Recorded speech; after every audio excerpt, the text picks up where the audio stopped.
of this sort of thing going on where you're doing it, and I'll just do it up here. That's what I would do. You know, it can get really messy very, very quickly when you're doing that. The same thing is if you're doing gravel like this, for example. Let's say I do it this way. Again, try and do your circles well, but don't do the whole area. So the secret is do a little bit here, do a little bit over here. That's enough to give them a little taster that's gravel. You do the whole, that's going to take you ages. You don't want to do that. It's not going to add to it, but doing a few actually will make it more interesting. When it comes on to do your stones, or if it's a rocker or whatever, so it might be. Now, I remember an artist, I haven't spoken to many artists, but this one, I mean, certainly amateur artist, but I thought it was really good what she said.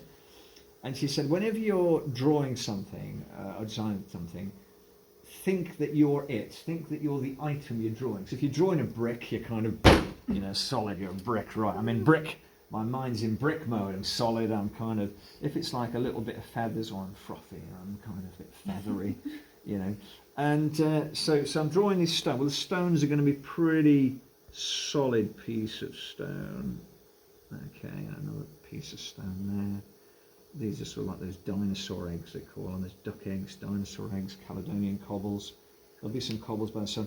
But some of the best ones have got a little bit of strata on them, a little bit of gneiss rock has, isn't it? It's got that lovely GNEISS, nice strata. So I'm going to put a bit of strata on those. Okay, and then I'm going to have a few Caledonian cobbles. Ooh. Don't want to make it like a necklace because that's supposed to be informal, not. Let's make them a bit more informal. A few Caledonian cobbles, a bit of gravel, and then I'm just going to put a couple of nice. This is where I'm going to do a nice symbol for my tree. I'm going to have a nice sort of Acer up here. In fact, I'm going to do it quite quickly, so we'll try and make that one. So here we go. So we've got I've got my Acer there in this little area which is low maintenance, and I'm just going to switch the pens again. And notice by switching the pens it's given variety in line, because if I used one pen it would be really boring. And actually, generally speaking, the more professional you go, the more, you know, the pens do tend to get smaller. And you can see now I've got my maple in there, I've got my gravel, I can put my granite sets in. But let's have a look at a little bit of a structure, like a little pergola or something. Let's say we'll have a little pergola down here. Let's do something like that. So we'll spend a bit of time mapping it. So what I'll do is, what have I got there? So I'm going to go to 2, that's about the middle. So I'm just going to map it out a little bit. You always spend time mapping it out. So how wide do I want it? Well, I want it about 1.5 meters, I would say. So 0.75 would be the middle, 1.5. So again, map it all out until you're fairly happy before you commit your pen. Now what I'll do is I'll get my pen and we'll just have a little pergola. There'll be a little structure at the end. How much room have I got? Ooh, I've got, let's just have a look at that one. So I've got about, just under 3. If I do 27, so 90, 180, 27. So that will work for that, and then we'll have a little feature at the end. Okay, so I've mapped it out.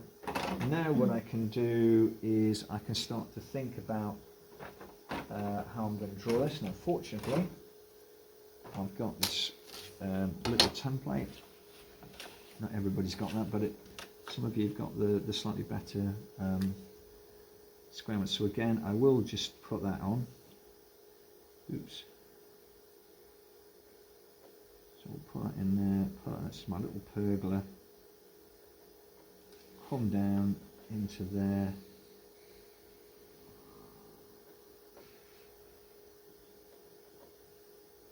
Okay. Right, and now what I'm going to do, I'm actually going to switch back to my roller, where my roller pen is. Is that the roller pen? It's underneath. It's underneath. Is it gone? Is that your roller? Oh, that's brilliant, brilliant. Thank you. So now what I'm going to do, I'm going to do something a little bit different here. I'm going to do a couple of lines. I'm going miss a little bit out in the middle. So I'm missing a little bit out here on purpose.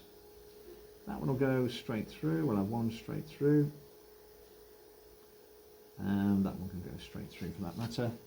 It's a little bit thick and it's blobbing a bit, which isn't good, but we'll, so I might have to, well, I'll leave it with this one for the moment. We'll just, and I might be, we'll just do that a bit. Okay, a little bit of that. So you can see I've missed a few bits out here. That can go straight through, that can go straight through. Bit of a blob there, a bit of a blob there, da, da, da. Something like that. Now, what I'm going to do now is I'm going to fill in the blobby bits, because I'm going to now put my plant on. So I've got this climber and it's grown all the way up into the blobby bits. Amazing. To fill the blobby bits in. So now my climber is grown, you know, it's grown into there a little bit. It's grown out there a bit, and it's grown into that little blobby bit a bit, and it's even grown over there to hide that. And there's a little bit of a blobby bit there, so I've got a little bit of a climber just doing a little bit of a funny thing there. And so you can kind of, if you want to, just put a few things on. If you want to go, you know, again, you can go for your 0.3 and start putting a bit of grain on your, you won't see it on that, they're not big enough really to show you that, but you could put a bit of grain on there, on your pergola. So you've got your kind of, the rockery, if I was doing rocks, obviously, they would be, you know, you'd be more kind of chunky like that, about the size of you know, bag of cement, and then you could put the strata on like that. So that might be my rock. If I did paving, I'd just do a little piece of paving, and then just put area paved with. Or I might actually, what I sometimes do, this is a bit of a cop out, but just to show you another little technique. So what I could do is that it's not sitting very well on there. I tend to use the reverse so you don't smudge. But what we'll do is so you could have paving. It's not, I don't like the look of that, it's just not paving. See how you've got a line there, you can mark the line of your paving, so however thick your paving is. So if my paving was say 0.5, I could measure 0.5, put a mark on there, measure 0.5, put a mark on there, join the line, join the dots up if you like. Let's get rid of that pen before I do that. Draw a little marker on your set square like that. And then what you can do, use the marker and slide up with the marker over the top, and you can do that. And you don't have to show a symbol, because what you can do, use your catalogue or a little image of it on the side and paste it in. I mean, I would go actually closer, you know, closer on this. It looks better, you know, with it. But you don't have to do the paving, and you could go right the way across. So you might want to do that, or you might want to actually draw the paving in, and in which case, again, spend a bit of time marking out this paving. So whatever you're doing, put some lines on, okay, and just to give you some guides, okay, and then, you know, have a think about how you're going to do it. You know, are you going freehand, or are you going to draw it? You know, you're going to go for a freehand sort of paving. It's a bit riven, a bit uneven in there. And then I might have one like that, and one. So I've just got my thing as a guide. You're just going to do a little section. York stone paving, Indian sandstone, porcelain, or whatever you're doing, you know. So there's different ways of doing that. Same with block paving. When it comes to do the edge around the lawn, you can cheat. Now there are French curves, and there are flexible curves, but what I do, I cheat, and this is how I cheat. So I'm going to draw a curve all the way along and follow that, and you're going to think, well, you're bound to make a mistake. And the truth is, yes, I will make a mistake, but this is how I get over the mistake. So what I'm going to do, I'm going to do that and a little indent.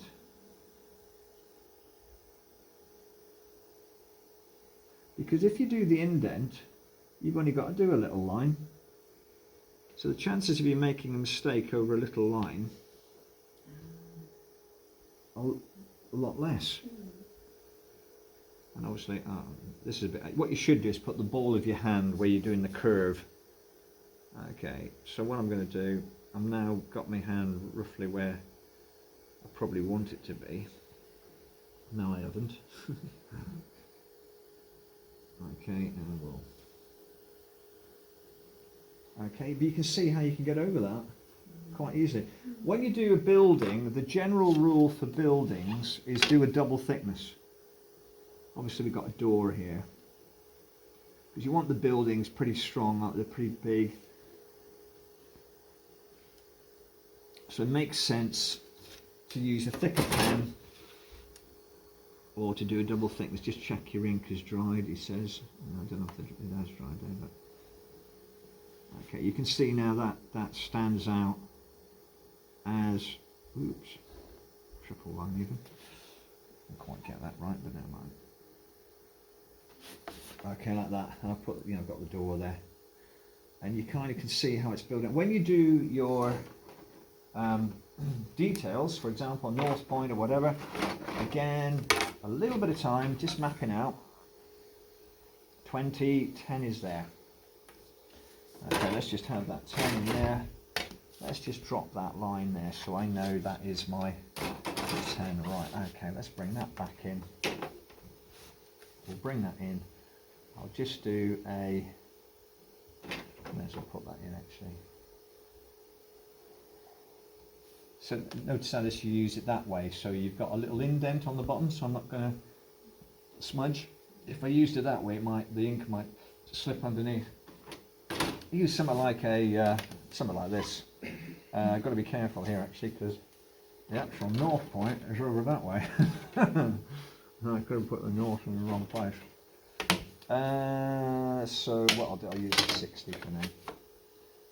So I'm just going to go, it actually needs to be up a bit more actually, I haven't quite got that right. Flip it over the other way, flip you, something like that. Okay, and then we'll just put that. I should measure these, I'm not, just because of time. And then what we'll do that one to there. Oh dear. Do that one to there, not the best. And that's my North Point there. I mean, there are hundreds of North Point. I'm not going to go through all the North Points at the moment.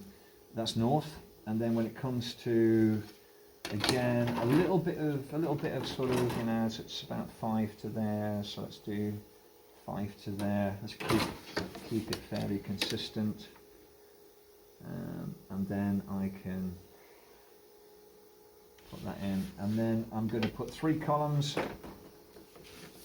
I'm going to have one for my number, which is going to code it to plan. I'm going to have my name of my plant and my quantities there, and what I'm going to do is I'm going to put my 5mm lines, okay, and I'm going to spend a little bit of time just putting them in. Okay, so what I'll do now is I'm just going to do a little bit of this.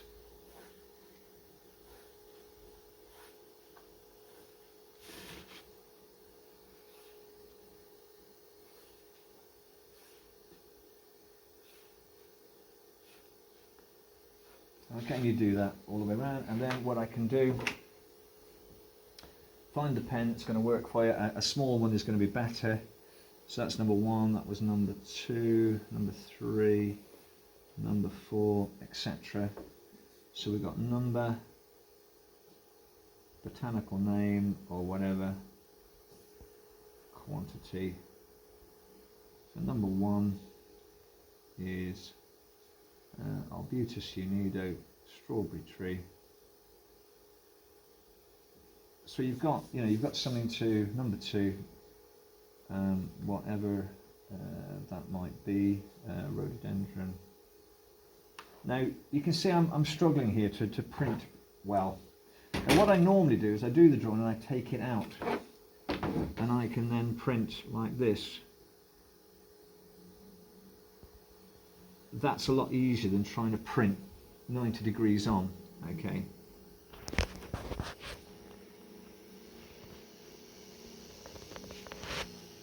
Okay, 1, 3 of them, etc. And so you do that, and then you've got your scale 1 to 100, which you need that on. Designed by. I prefer that than drawn by. I think it looks better. And then the date. I should charge you a bit more for that, can't So yeah, absolutely, probably can actually. Yeah. Then you're going to put your title on, which and now I've kind of balanced it up a bit, and you're just going to make it look a little bit more professional. And to make it look professional, we can do very simply. We can kind of do a few things. Again, I'll just do one or two little things here just to make this look moderately okay. 30, so 15 is there. I'm just going to call it Dave's Garden. So Dave's Garden, about the same. I could rough it out, but I think we'll just go for it. For this, oh gosh, it's hard.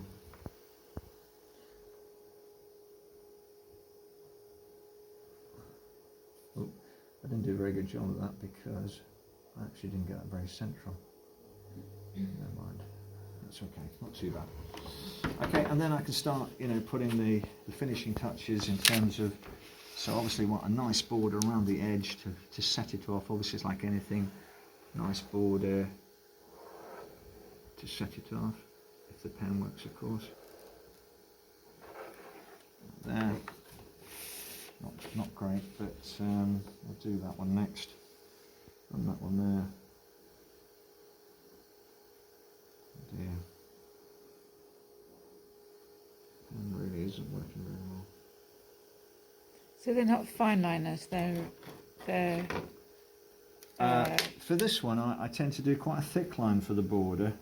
but I mean in terms of the nature of the pens, they've got balls in them, haven't they? They're Yeah, ballpoint. that's right. I think that's the problem.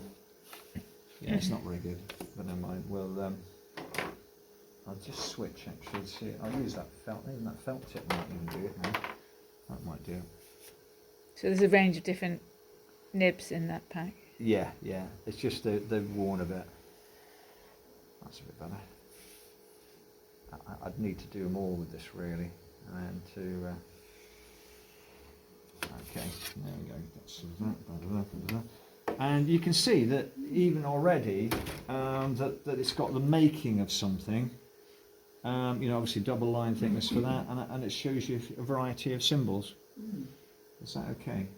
So when it comes to numbering the plants, do you kind of like do all the shrubs 1, 2, 3, 4, and then the bulbs 5, 6, 7, 8, or did you go for an area? I would just underplanted with bulbs. As I say, often what I'll do, at one time I just did them straight on, say something like Excel spreadsheet. So I'd put the names and copy that into Word, change it to a font and size which fitted this, printed it out, cut it out, pasted it in with a bit of Pritt stick, and then I'd got my list to send to the nursery. See this, I printed all out, but then I've got to type it all out again to send to the nursery. So there is but there's something lovely about doing that, which you don't get that on the computer. But in terms of, is there a kind of like is there a way, do you number everything in here 1, 2, 3, 4, so that this area is numbered, and then you do 1, 2, 3, 4, or is it like one shrub there, number 2 shrub there, number 3 shrub there? I try and keep your numbers fairly close together, right. So it's not, because the viewer wants to be able to read. Yeah. This is part of the reading. Yeah.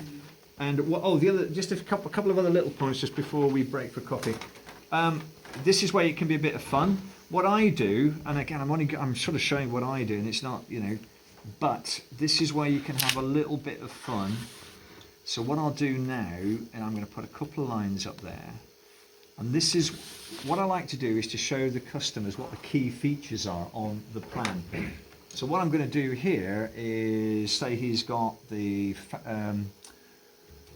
like a trumpet fountain and things, I'm going to put the I don't know, the brass trumpet garden, or maybe I'm thinking now, maybe I'll just make the whole thing like about an orchestra or something, and the brass sanctuary. Okay, obviously with a. So this is the. I could do that, or I could do a nice straight line brass sanctuary. So I'm now having a bit of fun, but I'm saying, Dave, this is David now. So I'm reading, Dave, this is the brass section of it, Dave. The brass sanctuary. That's what I'm calling that. And then over here we've got a few chimes and things. This is the wind section, the wind garden, a bit Japanesey. And I'm going to start to get a bit creative now with my presentation. Yeah. So so what I do, I label the bits. Also label what the customer has asked you to put in it. Because I'm going to go to that straight away. Dave, you said you wanted the you wanted that Japanese maple. There's your Japanese maple. First line, show that you've listened, actively listened to the customer. I've put that Japanese maple you wanted, and that's there. Straight away they begin to realize, great, he's done that. But I know you like your music and you've got your thing. Well, here's the little brass sanctuary. It's a little area that you come in and you go and sit in, and you've got your brass sculpture. We're going to add a little bit of water to that and make that a bit more interesting. And then you're on and you take them through the garden. Okay. You've got to have a go.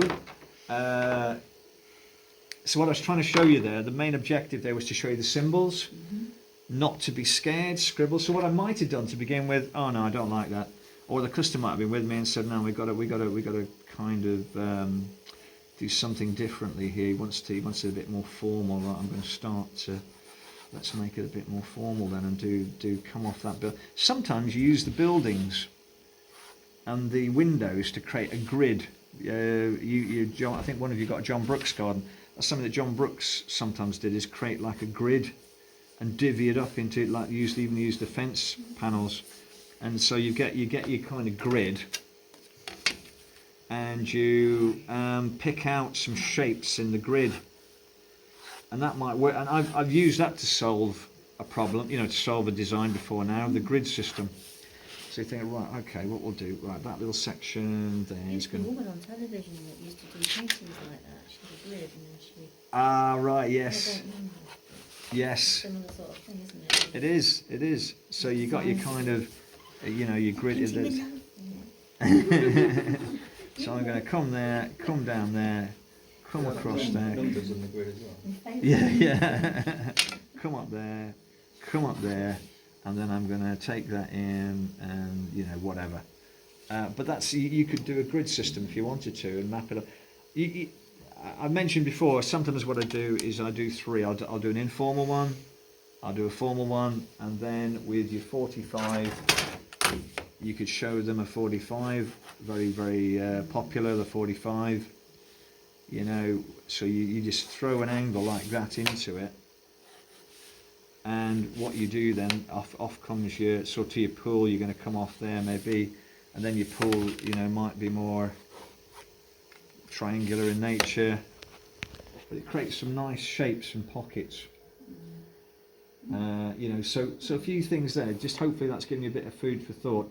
The thing to do is just scribble and have a go, and then what you do is you pick out your. I haven't got a rubber with me actually. Anybody got an eraser? But the magic happens. Have you got Yeah, there's one in there. Thank you. Because the magic really happens when you do, obviously, you rub it out. Because you've inked it in. Oh, it's a brand new one. Oh my word. Yes. Pull that. It's more crypt, in fact. There is a naked one over there. You got a naked one. A naked rubber in the. That really shouldn't be allowed. So I did get that. But when you rub it out, it just comes to life. Everything stands out, and all that messing around and scribbling that I've just done vanishes, and you photocopy it. I know I'm saying the obvious, but to me, this is often the magic of it when you do that, because the ink really starts to come to life then, and that's where you can use a soft pencil. I know in the old days when we did Tectron, we used a very hard pencil like a 4H because it's very fine lines, but it's very difficult to rub those lines out. The beauty of a soft pencil is it does rub out, and you'd finish it with a HB or something. That's more for sketching, but you can see there already it suddenly begins to kind of come out at you a bit. To Okay. make sure your ink's dry before you do that. Yes, you definitely need to do Smudge that. itself, but- Thank you for that. Brilliant. Okay. Yeah. So You've got- it's coffee time now. So the next session is for you to start scribbling.